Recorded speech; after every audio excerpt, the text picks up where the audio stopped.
नमस्कार, आप देख रहे हैं श्रेय टीवी, देश हित की बात। मैं हूं आपके साथ साक्षी। भूतकाल एक सपना है, भविष्यकाल कल्पना है, लेकिन वर्तमान सिर्फ अपना है। डॉक्टर अमृतरसा श्री जी महाराज साहब। नमस्कार, आप देख रहे हैं श्रेय टीवी, देश हित की बात। महिदपुर रोड श्री राजेंद्र सूरी ज्ञान मंदिर में चतुर्मास हेतु विराजित परम पूज्य साध्वी डॉक्टर अमृतरसा श्री जी महाराज साहब आदि ठाणा ने बुधवार को उपस्थित धर्मसभा को संबोधित करते हुए कहा कि भूतकाल एक सपना है, भविष्यकाल एक कल्पना है, वर्तमान काल सिर्फ अपना है। अर्थात बीता हुआ कल यादें हैं और जो पल हमारे हाथ में है वही वास्तविक जीवन है। वर्तमान का महत्व, वास्तविक कला केवल आज और अभी का क्षण ही सच है।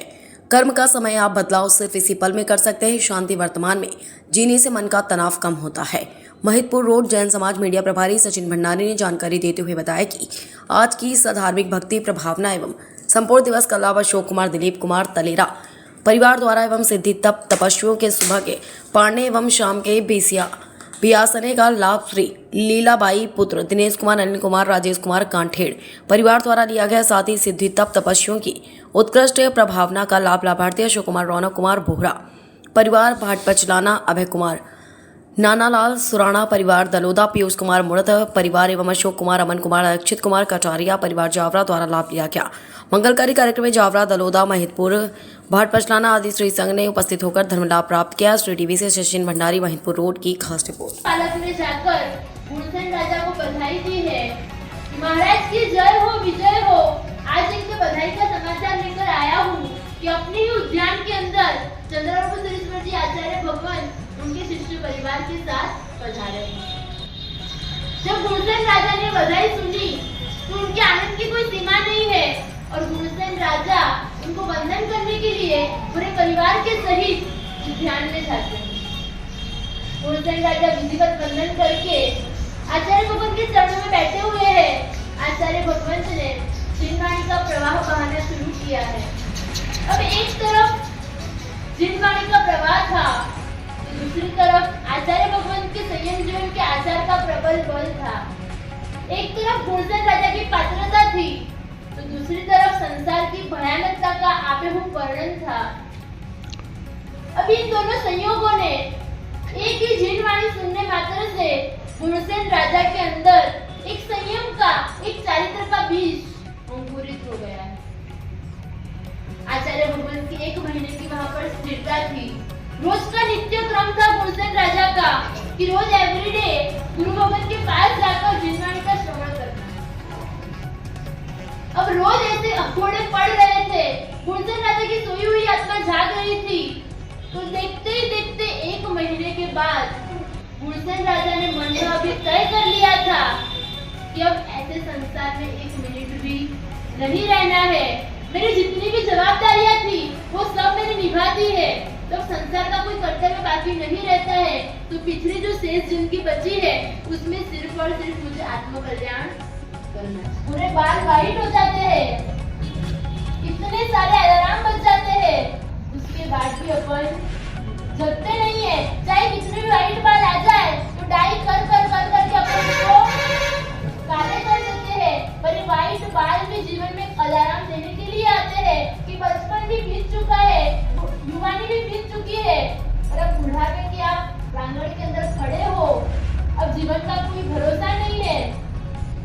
पर वहां पर भी अपन जगने का नाम नहीं लेते हैं। अब गुणसेन राजा ने तो मन में फिक्स कर लिया है कि जितनी बची हुई जो जिंदगी है उसको विशेष बनाना है।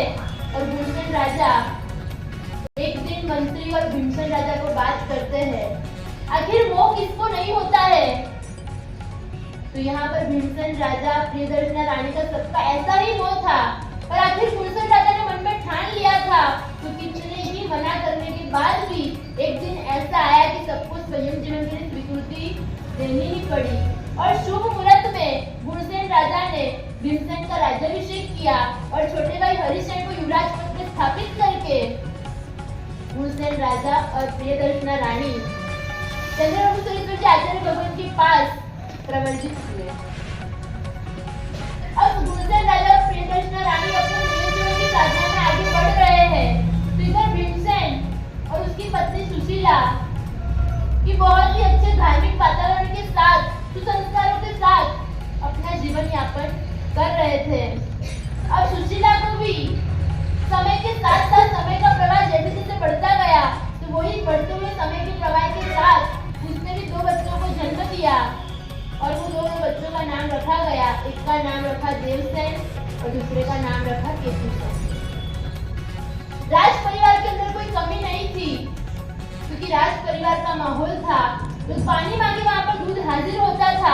ना कोई सामग्री में कमी थी, ना तो कोई सुख सुविधा में कमी थी और ना ही कोई संबंध में कमी थी। और पूरा परिवार सुसंस्कारों के साथ पला बड़ा था। तो घर में ना तो किसी भी प्रकार के क्लेश का वातावरण। और कहते हैं ना, दिन न एक सरीखे सगाई, चढ़ते उतरते भाव। संसार में कभी भी एक जैसी परिस्थिति का निर्माण नहीं होता है। अगर संसार में हमेशा ही एक जैसी परिस्थिति का निर्माण होता तो आज संसार के अंदर कोई दुखी न होता। पर संसार यानी कभी खुशी तो कभी गम, कभी दुख तो कभी छाव, कभी सुख तो कभी दुख। तो अभी तक तो भीमसेन राजा के जीवन में किसी भी प्रकार की कोई आपत्ति, संकट या दुख नहीं था। पर अब यही राज परिवार के अंदर कि जो पूरा परिवार प्रसन्नता पूर्वक, शांति पूर्वक जीवन यापन कर रहा था, अब वही राज परिवार के अंदर एक चिंगारी लगने वाली है। यही चिंगारी में से पूरे दावानल का सर्जन हो जाएगा। राजद्रोही नगरी के अंदर एक आम्र वाटिका है कि जहाँ पर बहुत सारे आम के पेड़ है। वैसे अगर देखने जाए तो आम का स्वभाव होता है मिठास देने का, पर आज वही आम्र वाटिका के अंदर ऐसा कौन आ गया कि वो आम जो है वो मिठास नहीं देगा और उसी की वजह से सबका जीवन जहर बन जाएगा। तो कौन है वह? किस निमित्त ने उसको भड़काया है? किस व्यक्ति के कच्चे काम ने इस परिस्थिति का निर्माण किया है और किस दोष की वजह से ये सब हुआ है? तो ये सब सुनने के लिए अपन को